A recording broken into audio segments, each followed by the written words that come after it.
data analysis. So it's changed a lot in the last 15 years. The skill sets, the similar skill sets that everybody's going to have, for those of you in your audit class, right? Being professionally skeptical all the time. In my world, there's always two sides to the story, and the truth is in the middle, probably in the third side. You'll learn that from your audit classes. Clients will tell you everything and try to be nice to you. And if any of you remember the Crazy Eddie story, what happened in there, how they wined and dined and schmoozed the auditors. And at the end of the day, Representative Crazy Eddie was changing the books at night because they left their work papers out. So the skill sets you acquire in college are very diversified for both audit, tax, private accounting. I know a lot of people want to go into specialty accounting or investment banking. So that skill set that you get with that degree, whether you're a finance major, an accounting major, with a bachelor's, a master's, if you're going to take the CPA, is a very broad degree that has a lot of clout in the business world, not just in the world of accounting. And that's something you should all be proud of if you're working towards that. The other thing too is when there's a blip in the economy, I've never worried about losing my job, because when things go wrong, they need us. And when things are going good, they need us. So that's a good thing in the world of accounting. So that's just my little story about, how I got to where I am, my specialty and my practice.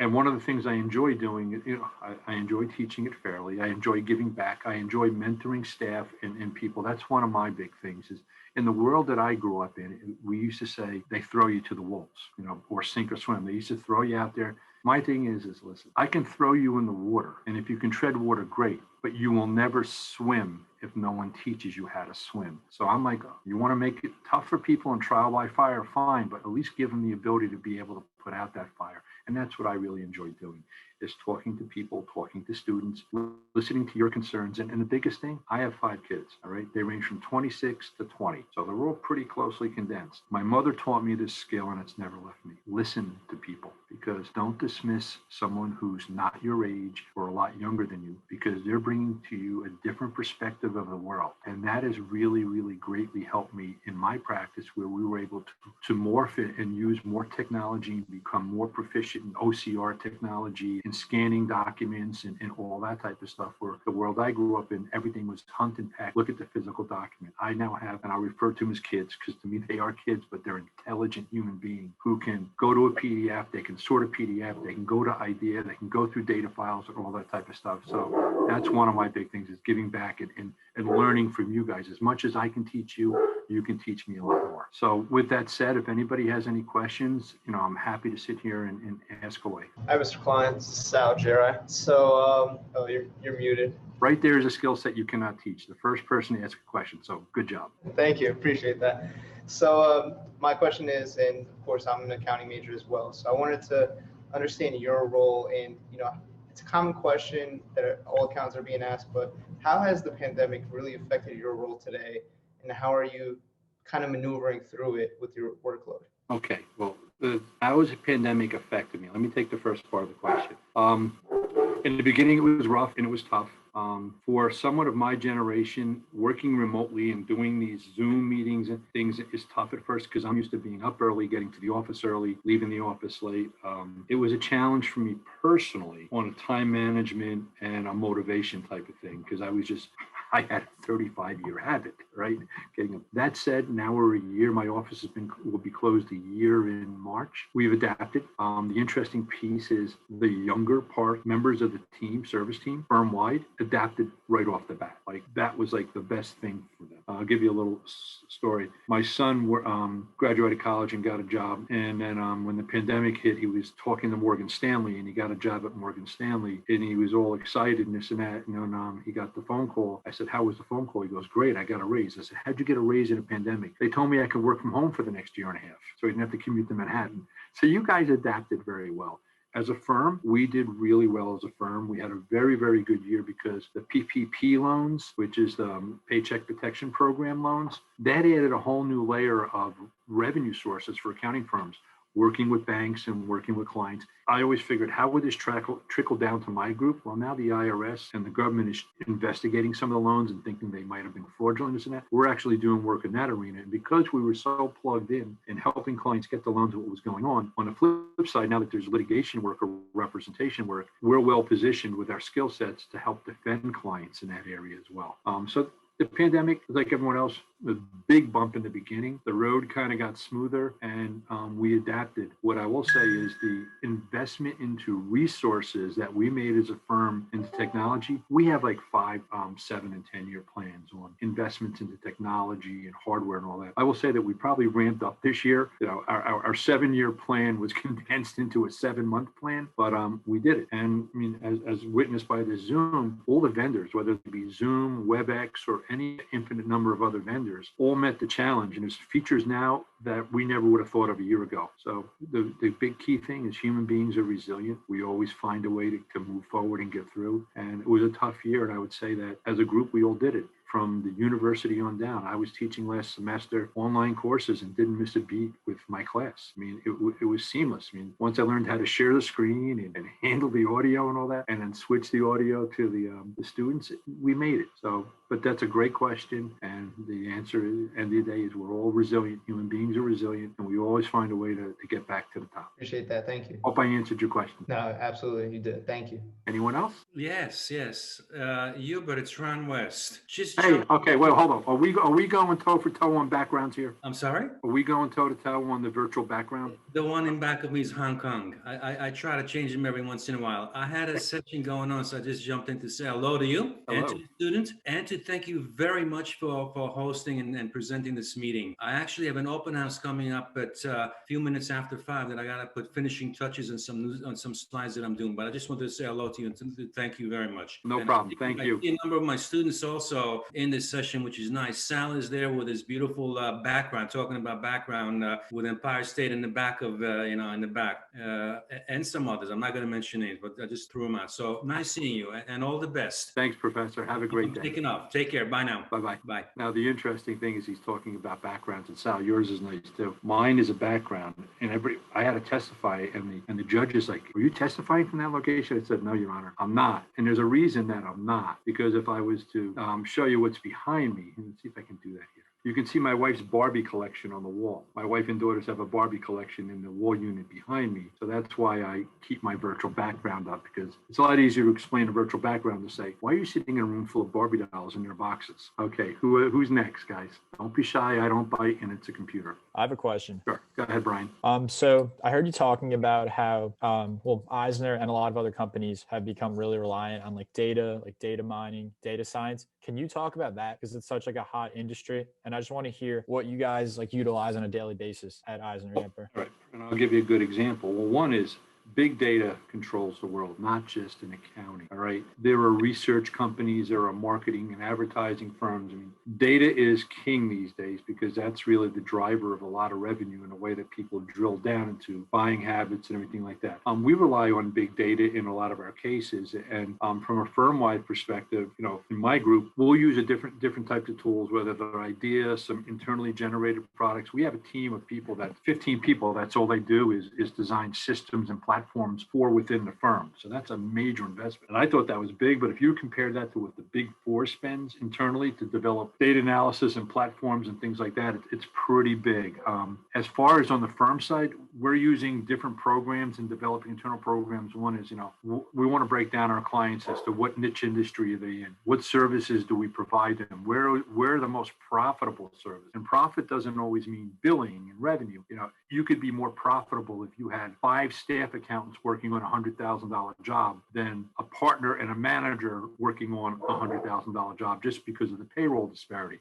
So we create data algorithms to look at all that stuff. And we also work with law firms, because a lot of times in a case, data is key, not just searchings of emails, of text, but what sort of financial numbers went where, when numbers went out to different offices and all that type of stuff. So there's a vast amount of technology. The one thing today that I think is important for accounting majors to understand is the use of the computer for analysis work. And it'll be used in tax work. More and more audit teams are using it. What we're using internally in audit, we partner with IBM and Watson, and we're working on a project with them and a few other firms to basically analyze contracts and agreements for leases to do proper lease accounting. So basically all the contracts are put in through Watson, what the criteria is, and it'll kick out the things that you need to look for and exceptions. And also we're doing stuff on revenue recognition. analysis and portals. Thank you so much. I do have a question. One common thing that students may misunderstand, because I know I misunderstood this at first when I didn't know about forensic accounting.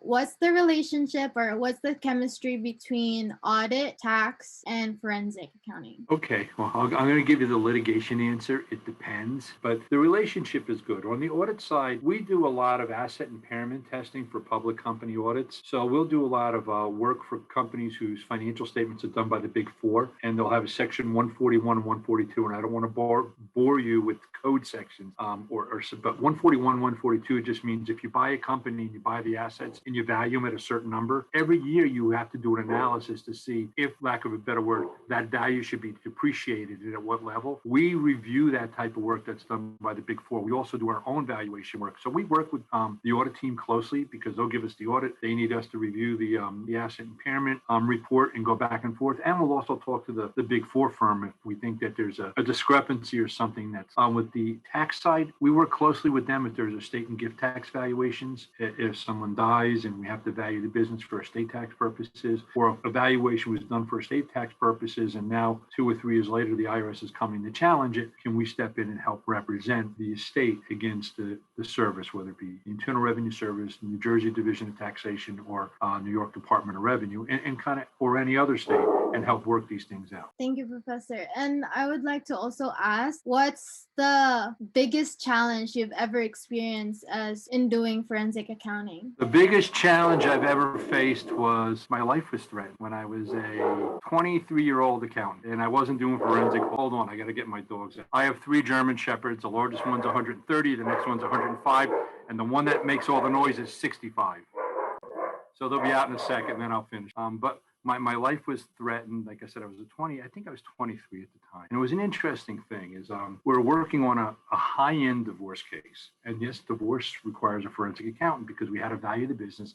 We had to determine if one of the spouses was hiding money and everything. And it was a unique case is that the husband and the wife had the same initials, all right? And they were L for the first one and K for the second one. They were involved in all these real estate partnership investments. And, you guys don't know what a debt finance distribution is, but Scott, you might. I see you in there. You look like you're a little bit older here. But one of the things that happened in this case was they owned all this real estate in New York City in the late 70s and early 80s. And what happened in the economy was real estate values started to trek upwards big time in the early 80s. And what they did is they called it debt finance distribution. The value of the property goes out, so let's pull out whatever equity we can on the buildings. And involved in these partnerships, and it was public record, but we're like at the time, Henry Kissinger, Barbara Streisand, some big celebrities. So when we came in, they said, we don't want you talking to anybody. We don't want you doing anything. Listen, we're only focused on Mr. LK and Mrs. LK. Anybody else is of no consequence to us. So we went in and did the work, and we saw that they were refinancing these buildings and pulling out millions of dollars. We're not talking tens of thousands. What happened in the New York real estate market with the values, if something was $1 million today, in 6 months it was $3.5 million. It was crazy what was going on in the 80s. So we came in and we started to do analysis of distributions, and I guess I was lucky enough to be a rookie, and something didn't make sense to me. So it goes back to your audit. Be professionally skeptical. But I was looking at the distribution checks that were written out to, Mr. and Mrs. And each check had their proper name on the front. But Mrs. says she never got the money. So I looked at the back. The back was endorsed L in the last name, not the full name. And the checks for the husband and the wife had the same endorsement signature. So we figured out real quick that he was taking her distribution money. And at the time, her cut of it was probably about $5.5 million that he took over a 1.5-year period from her. So I said to the manager, he goes, well, this is good. We could use this. I said, okay, what do you want me to do? He goes, okay, we're going to come back tomorrow and we're going to bring copy paper, because the one deal is we could use their copier, but they wouldn't let us use the copy paper. Now, in today's world, they would say, you can use our copy paper, but bring your own toner, because toner is a lot more expensive than paper. So we bought reams and reams of paper. I'm copying all this stuff. And then also the controller for the business goes, what are you copying? I said, I'm copying distribution checks. He goes, I said, just for the parties, nobody else. He goes, okay. He goes, well, I want to see what you're doing. So he takes one of the files from me and he looks at it and he looks at the front and back of the check. He knew what was up because he had to be, hands me the file back. He goes, all right, go back in that room and don't leave. I tell the manager, I said, something's up. He's going to talk to somebody and that. He goes, take those 2 audit bags and whatever else you can stuff in them, run back down the back staircase and get in your car and go back to the office. So here I am. Listen, I'm 6'3". I was 235 pounds at the time, in really good shape. So here I'm running down the thing, running across a parking lot with these 2 audit bags, driving a little Datsun 310, which today is a Nissan, but it's a 5-speed manual transmission car. All right. So I opened the hatchback. I threw the audit bags in there. Somebody's coming out of the door, cursing up a storm. Get over here. Don't leave or I'll kill you, the whole 9 yards. And he gets up to my car and there was no car in front of me. I popped that thing in first gear, hit out of there and hit Route 9W for any of you Bergen County people. Got in a 9W and got back to my office. I get back to my office, go to see this partner I'm working on the case with, and he goes, "What happened?" I told him, "I'm out of breath. I'm hyperventilating." I'm like, I didn't graduate college to have my life threatened. I'm a friggin' accountant, So I talked to him. He goes, "You're really, really scared?" I said, "Yeah." He goes, "That's good." What do you mean that's good? He goes, "We're going to call the attorney." So we called the attorney and he embellished. He goes, "Listen, my associates here, we got all this stuff. They were doing their work. He's really scared. Mr. So-and-so threatened his life and threatened to kill him and said all sorts of nasty things." And the attorney goes, "Oh, he's really scared." I'm like, "What is this really scared thing?" So they called the other attorney and told the attorney, goes, "Oh my goodness, my client's out of control." He goes, "We got to call the judge." So they all get on the phone. They call the judge. Judge picks up because they said, "Judge, we got a violent act assertion here." The whole 9 yards. Judge gets on the phone. My partner goes through. Nobody talked to me, right? And all of a sudden, they said, "He was really scared, Your Honor." So the judge goes, "Oh, what's his name?" They said, "It's Hubert Klein." He goes, "Mr. Klein, at that very moment, were you scared for your life?" I said, "Not right now, but at that very moment, I was scared." He goes, "Okay." He goes, "Well, listen, guys, you guys should talk. Your client should probably settle the case because you don't want this in my courtroom having me know all this went on." So to them, it was all a joke, but to me, it was my reality. And, it was just posturing. Today, that happens all the time. What I did find out as my career went forward is forensic accountants may get threatened, but nobody's going to touch us because we're the ones with the evidence, So that was my one interesting thing. Being a young person, my first forensic case when I was working in an audit group, and they asked me to do some analysis stuff. And here's even better, because this will help you guys understand the tie-in of technology. On my first job working on the audit team, and I'll take up 2 more minutes and then you guys got your meeting. We use a thing called VisiCalc in college, which is a precursor to Excel. We used to hand write out all our analysis schedules of 13-column accounting paper, right? I took one of these analysis and I put it into VisiCalc, came in the next day, showed the managing partner. He goes, "Why'd you type all that out?" And I explained to him, "I didn't type it. If you want to change a number, it'll recalculate it." He goes, "You got a calculator out." He's doing it by hand, checked every number I did. He says, "Change this number." I changed the number, the total change. He used a calculator. He figured out that everything I did worked properly. It was just a lot faster. So that's how I got adopted by him to do his forensic accounting stuff as well as my traditional one. So there's my story. How about what makes you happy doing forensic accounting? Because now as many seniors in this Zoom meeting, we are very into the work-life balance. So how over the years being an accountant and being a forensic accountant, how did that affect your work and your life? All right, well, let's deal with the part you said, work-life balance. Let me explain to you work-life balance numerically, since we're all accountants, all right? There's 24 hours in a day. If you're a healthy human being, you're sleeping for 8 of them, right? Then there's another 8 hours you're at work. That's 16 hours of your day. Then there's probably a commute of an hour or so on each side of that, right? So that's 18 hours of your day. The rest is for your personal time, wind down or whatever. So you spend more time of your waking time at work than you do elsewhere. So for your work-life balance, one, it has to be your passion. You have to enjoy the job you do no matter what you do. If your job just becomes a paycheck to you, start thinking seriously about where you are. Because, listen, money is important in life and money helps deal with a lot of things. But money doesn't help your mental health.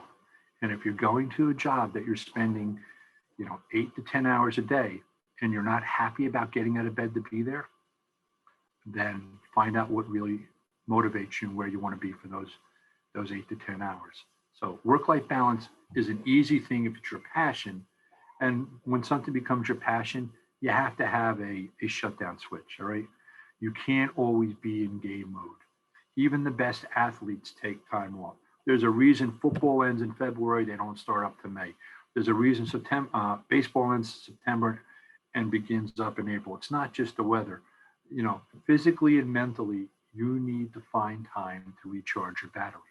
So work-life balance is dictated by you, but if your job is your passion, then it's a lot easier to manage that other one. If you're not happy about where you work or something like that, it's a lot harder to find that balance in work-life balance because there's that other piece that's always hanging over your head like an anvil. Like you could take 5 weeks off and you're going to dread going back to that job. So those are the two things you have to look at. And Professor, may you talk about the difference between CPA and a CFE on being a forensic accountant? Sure. Well, the AICPA, which which proctors the Certified Public Accounting Exam, also has a credential called CFM, Certified in Financial Forensics, which is pretty much on par with the CFE, which is Certified Fraud Examiner, which is a credential from the Association of Certified Fraud Examiners out of Texas. Similar skill sets. The big difference is the CFF, you have to have a CPA to get it. To be a CFE, you don't have to be a CPA. You don't even have to be an accounting grad. You could be a finance grad or someone just who has acquired the skill sets to be analytical. When I was talking about big data, there's people who work in big data for accounting firms who aren't CPAs. Today, the trend in accounting firms, not a lot of accounting firms, you don't always have to be a CPA to work in certain sectors, to work in what we call the forensic and litigation, to work in the information technology. You don't always have to be a CPA, but a majority of the people in accounting firms are CPAs. And it's a lot easier to morph into these specialty areas if you have a good background in accounting as well as your CPA license.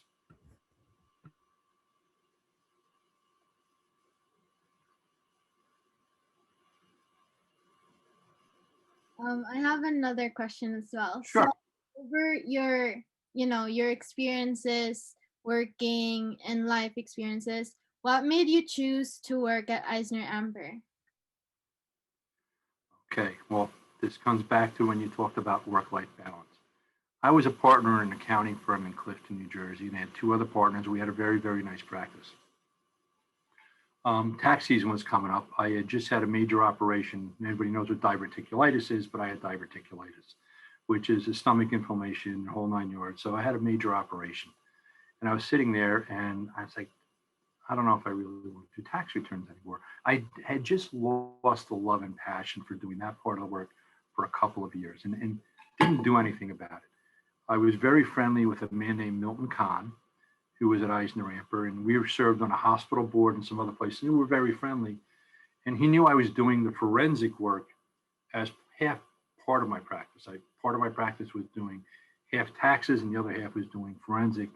And he goes, well, we have a group that just does this full time. Did you ever consider? I said, I'd love to do this full time, but the firm I'm at now, I don't have that critical mass. He goes, well, think about it.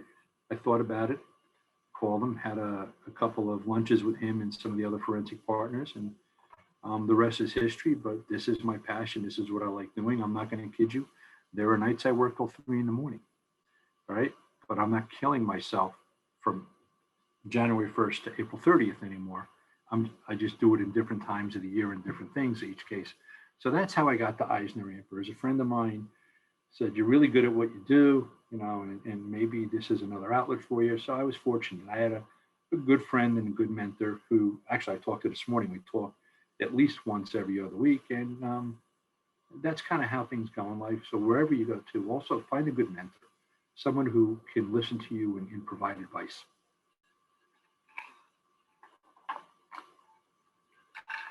I would also like to ask, how much time or do you work with the FBI at all doing forensic accounting? We haven't worked with the FBI, but we've done work for the government. We've done work for the SEC. We've done work for county prosecutor's office and stuff, presenting information for a grand jury. The FBI is a different thing. They have some internal investigators and they have a pool of people they pull from. One of the things about working for the government, and I'm just going to give you the economics of it. My billing rate's $560 an hour. The FBI wants to pay you $300 an hour to do the work.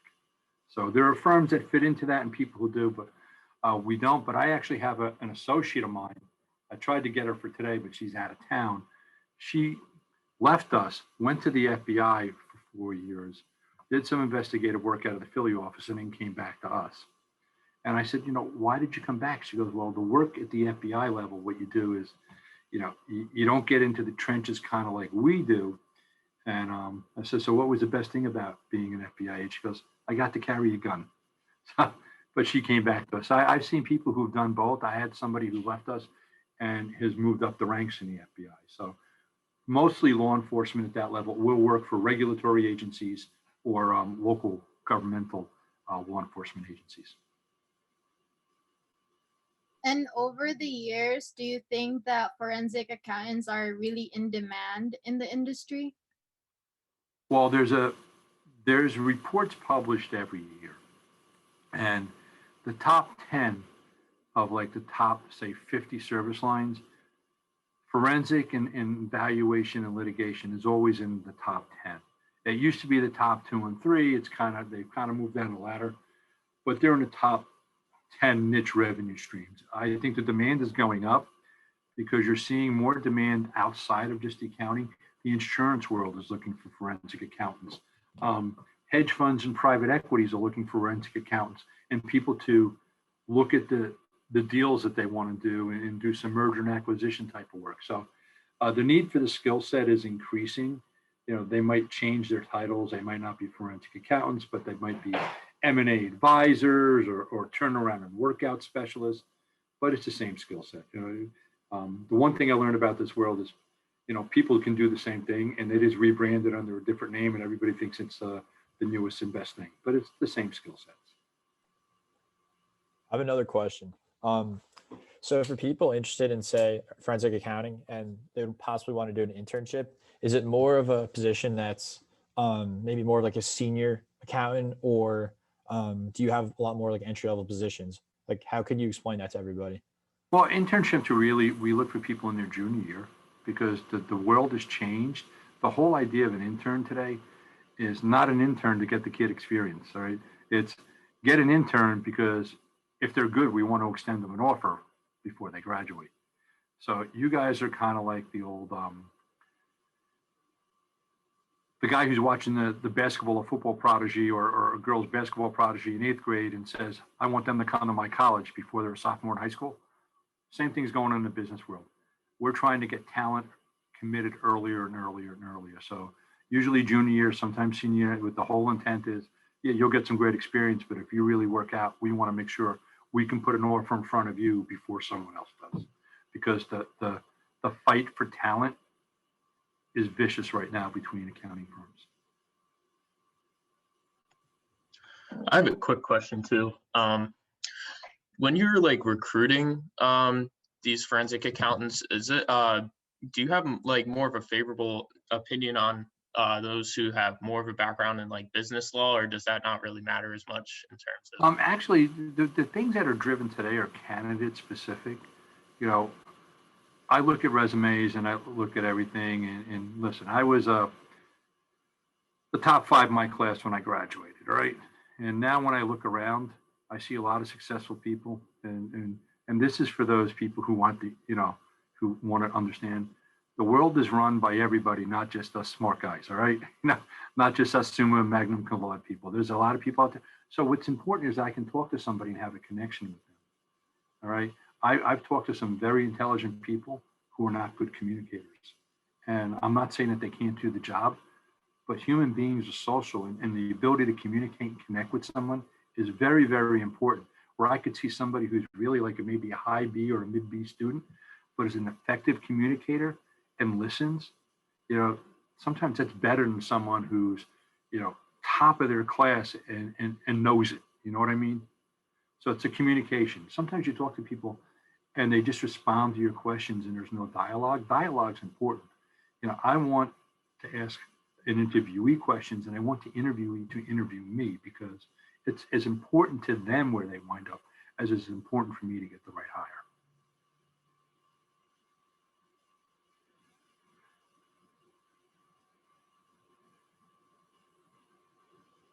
Anyone else?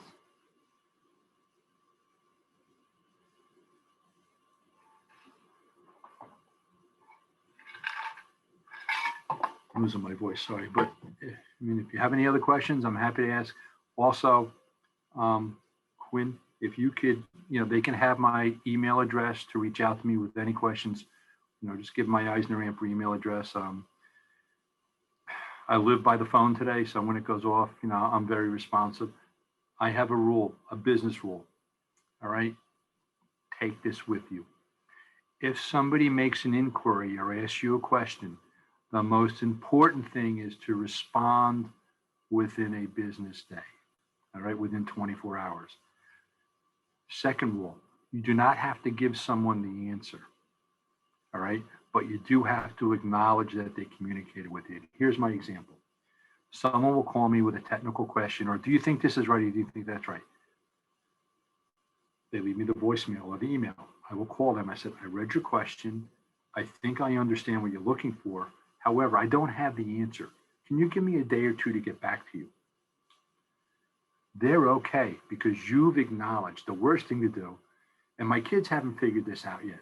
If I call you and you don't want to pick up the phone, and your voicemail is full, well, I'm going to text you. And if you don't respond to my text, I'm going to email you. If you don't respond to that, that's when I get annoyed.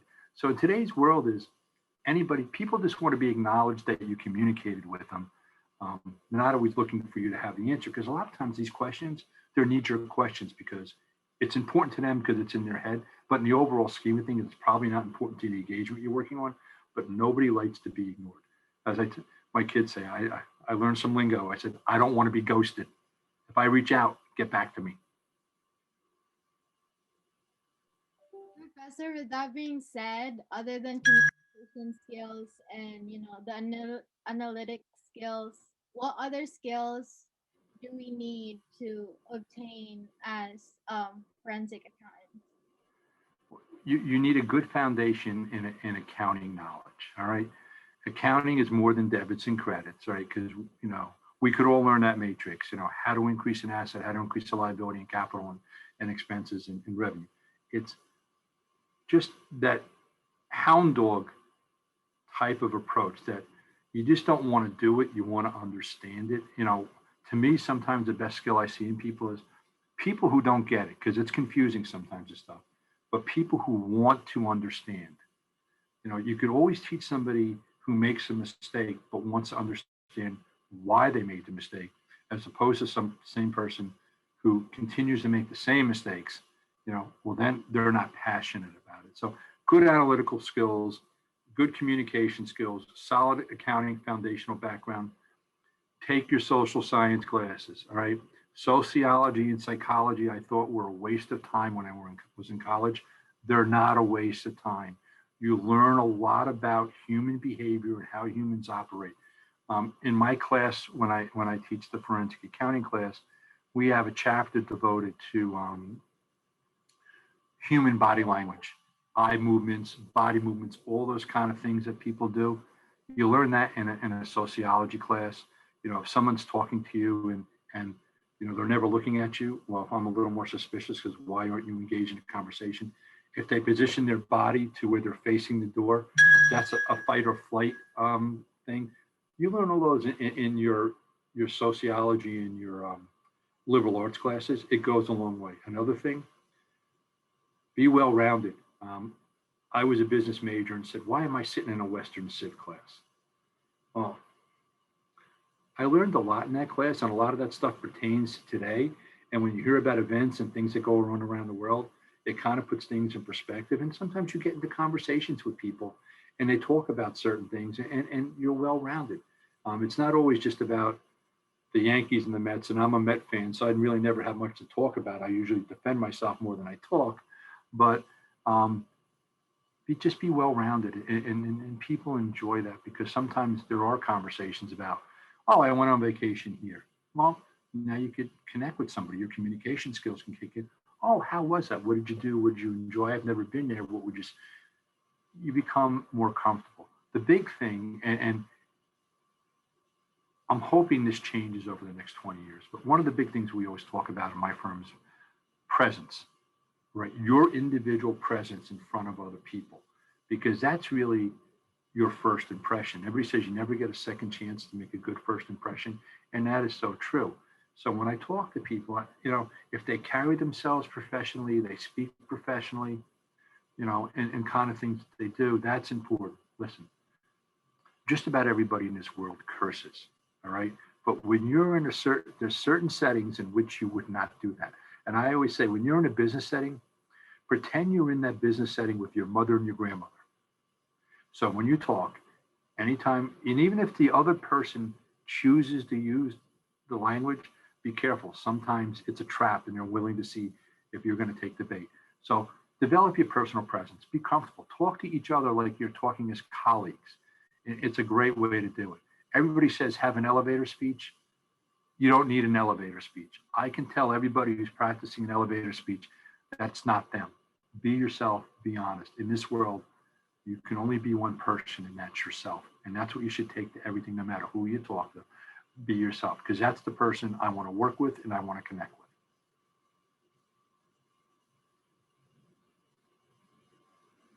That's much needed, wisdom, especially for the seniors right now, because some of us are lost, some of us are trying to figure out who we are, what we want to do, and career, the pressure of being a senior.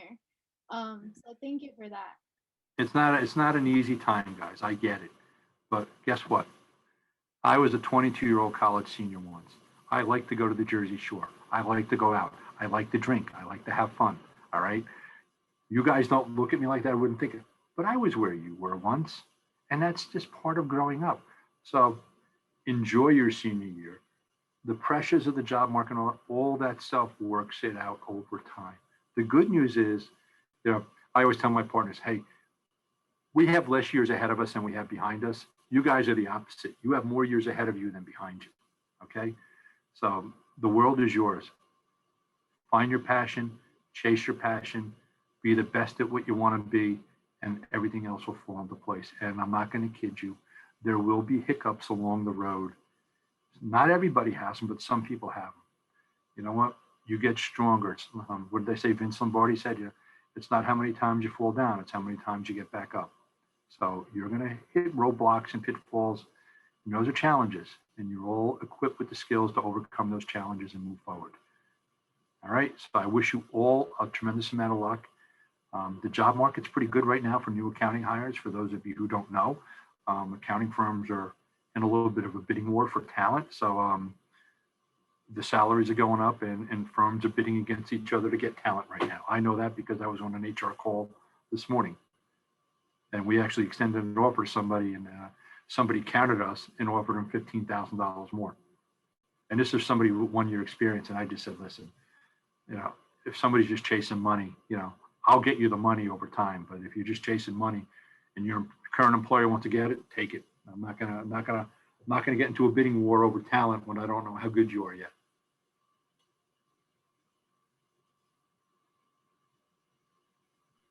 Talking about recruitment, if you guys want to know about the recruiting for EisnerAmper, let me know. I will send out the email information of Isabella, Jessica, and Kevin.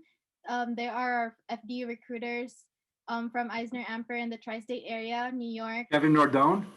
Yes. Yeah. I know Kevin from when he was a baby who just started with EisnerAmper when we were Amper Senior in Hackensack. Kevin's a great guy. Yes. And by baby, he was a 22-year-old fresh out of college when I met him. That's nice. Yeah, Kevin is the new HR right now for representing the New Jersey office of EisnerAmper, and then Isabella from Philadelphia office as well. Yep. Great. Like I said, give him my email. You have any questions, that's fine. But you have the skill sets. FDU is a great university. You have great programs, and just leverage that, and you'll do well in life. I mean, it's there. It's yours for the taking. Don't be shy.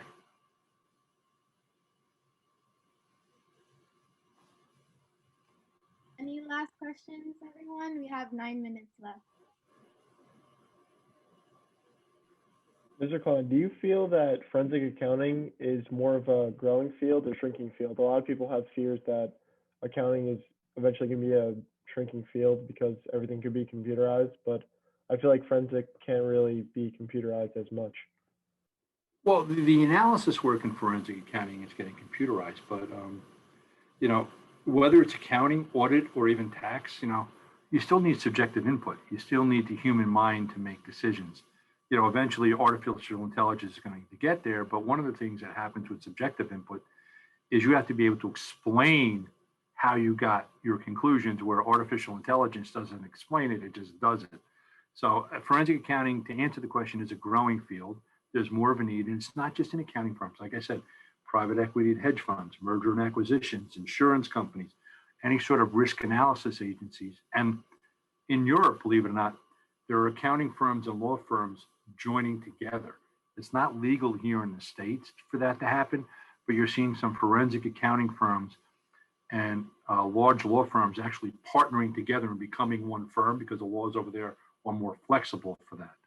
So that just tells me, as the world becomes more globalized, there's going to be an increased need. Now, there's several reasons for that too. All right. In the US, we have what we call the FCPA, Foreign Corrupt Practices Act, which means that US companies can't bribe or try to extort money from foreign entities. Well, you have the UK Bribery Act, you have the Brazilian Bribery Act. So all these different countries around the world are developing fraud and non-compliance acts that are going to need investigators to go through them. So that's going to be important. As the world becomes more globalized, it's going to create more opportunity for people to skim off the revenue stream, to kind of hide from the tax man. They're going to need forensic accountants to come in and do that type of analysis.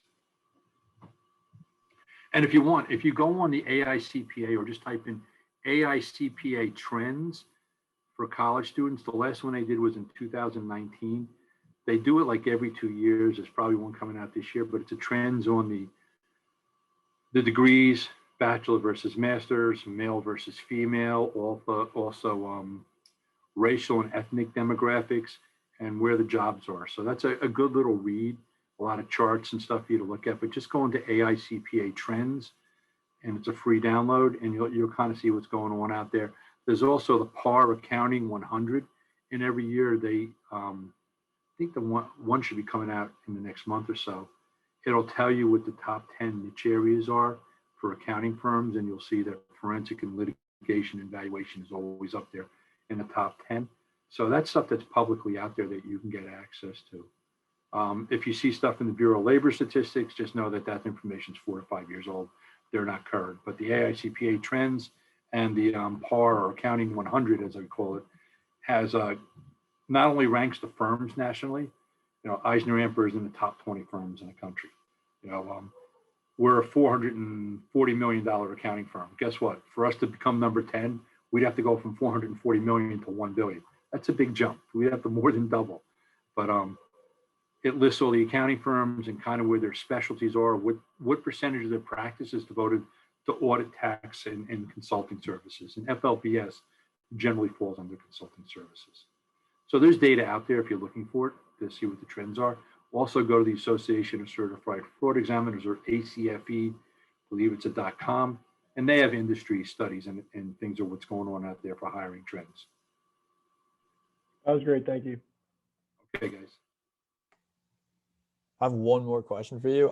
Sure. So many of us on this call are, they've just started their first internship or job, or about to start their first internship or job over the summer. And if you could give us maybe the one biggest piece of advice that we should like go into that with, that'd be so helpful. Again, thank you for sharing all your experience and advice with us. It's been super helpful. Okay, so what should you, let's go. You asked a compound question, so let's break it down. Give me your first piece of it. So see, if I was on the stand, I wouldn't answer that question because you asked me multiple questions. Yeah, I was gonna say, I think, all right, if it was one question, what's your biggest piece of advice for somebody starting their first job or internship? Well, the biggest piece of advice goes back to earlier. Passion and presence. Let's just call them the 2 Ps, all right? Make sure that you enjoy it, it becomes your passion, and make sure that you bring the right presence and professionalism to the job. That's the important thing, is your enthusiasm for the job and for learning, and the desire to learn. So that's what I look for. You know, is this person passionate? Do they have the professional presence? Do they present well? Listen, being shy. All right, in high school, I was a backbencher. I would never leave the back of the room. all right? And what happened to me is I went to Catholic school through 8th grade. And anybody here went to Catholic school or religious school or even a private school. When you answered the question, you had to 1, raise your hand. 2, if you got called on, you had to stand up. All right. So that wasn't my big thing. When I got to high school, teacher asked a question, I rose my hand, and then she called me and I stood up and the entire class laughed at me. So for my entire rest of high school, I hid in the back of the room. But really it is, don't be shy. If you're shy, if you're introverted, I used to be like you. Now I enjoy speaking to people. I've spoken at AICPA conferences where I was in a room of 900 people who were listening to me. And I'm thinking to myself, I remember being you guys at one of those things, sitting there and go, wow, I don't think I could ever stand up there. Now I'm standing up there with 900 people, and I'm talking with a nationally renowned expert in valuation. Him and I are sharing the same stage, talking about the same technical subject. It just happens. Your presence will develop over time. And people always say, at your level, you might be shy if you make them. Presence develops as you mature. And I'm not saying anybody in here is immature, but that comfort level you get from daily interaction with your peers will help you develop your comfort level and your presence. So just make sure you develop your presence, you communicate effectively. You don't always have to be right. You will make mistakes. We understand that. And, also be willing to work collaboratively with others. That's important. Today, a lot of the teams, audit, tax, and accounting, everything is collaborative. You work as a group. And if the entire group does well, everyone does well. And if one person in the team doesn't pull their weight, the entire team suffers. So always be that person who wants to be collaborative. It's not easy in life to be 100% positive all the time. But as someone, I watched somebody over the weekend and I thought it was interesting, is there's days where you'll have rough days. The issue is though, when you get out of bed, only you pick which window you want to look at. You can look out the window with the sunshine, or you can look out the window with the cloud. So always try to find the window with the cloud, and even a bad day can be a better day if you bring the right attitude to it. All right. Thank you so much, Professor, for being here, being present and with us here today and sharing your wisdom. We really learned a lot about forensic accounting and also life as an accountant. It is an honor. We are very, very happy to have you. I will share your email, your information, and I'm sure the members already connected with you in LinkedIn as well. I always tell them that. And yes, I hope that busy season, or not really busy season for forensic, but I hope that work is doing well as well. And EisnerAmper. Well, the only one who's contacted me so far is Brian and Leslie. I got it on my phone. It's on all the time. So that's the other thing. Use your LinkedIn network, all right? Those are people with similar, you would be surprised how many people look for each other, especially alumni networks are very, very important.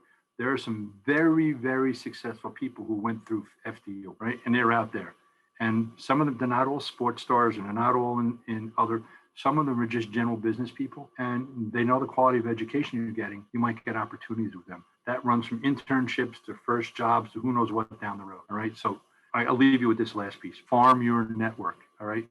You guys are accountants, but accountants are farmers, all right? We have to nurture relationships and think of it as you get a relationship, you keep in contact, you nurture it, and it grows. Two bad things for farmers, right? Droughts and bad weather. Droughts you can't control. Sometimes you talk to people. Bad weather is when you consciously choose not to stay in touch with people. Nothing annoys me more than an associate who goes to a networking event, comes back with a business card and says, oh, I sent the person an email. I think that's great. I'll go back to them in 2 weeks. And I write down on a pad, did you contact so-and-so that you met 2 weeks ago? Oh, no, I emailed them and they never emailed me back.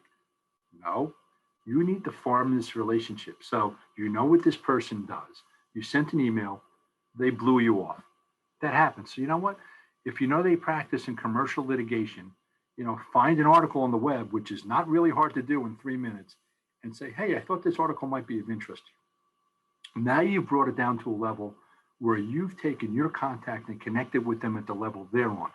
More often than not, when I send out emails, not just in hello, hey, here's something I saw, the latest thing on estate and gift tax valuations, thought you might be interested. I get a reply back. Farm that network. With your colleagues on here, stay in touch. Former students and whoever else you have on your LinkedIn. Farm it, look at it, post relevant information. Do not let it go stale.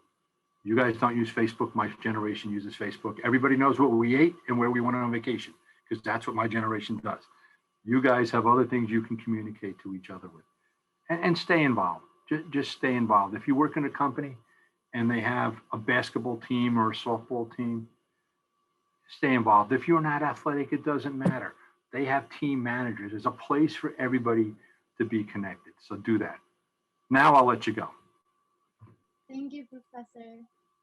Okay, no problem. Have a great day. Thank Thank you you. very much. Thank you for everything, Professor.